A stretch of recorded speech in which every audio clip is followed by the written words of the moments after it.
मैं उम्मीद करती हूँ कि आपको ये डिज़ाइन पसंद आई होगी।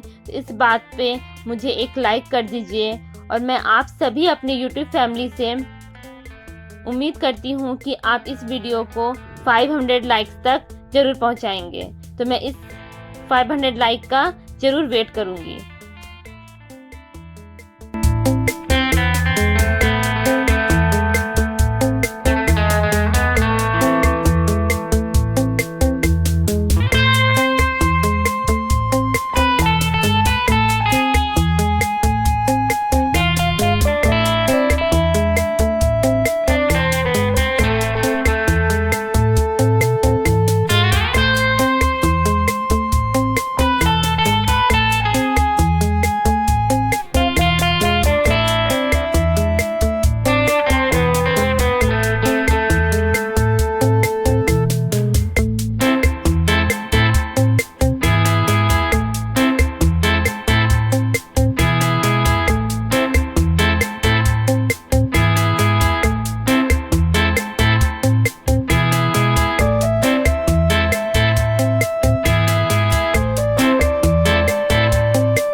हेलो फ्रेंड्स, अगर आपको ये डिज़ाइन पसंद आई हो तो मेरे वीडियो को लाइक करें और मेरे चैनल को ज़रूर सब्सक्राइब करें और बेल आइकन दबाकर ऑल पर ज़रूर क्लिक करें ताकि मेरे इसी तरीके के नए डिज़ाइंस आप सबको सबसे पहले देखने को मिले और आप इसे सीख सकें।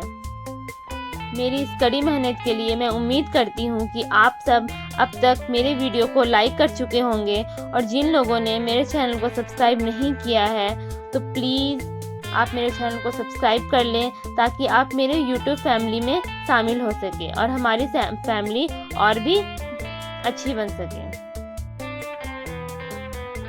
So thank you friends, have a nice day.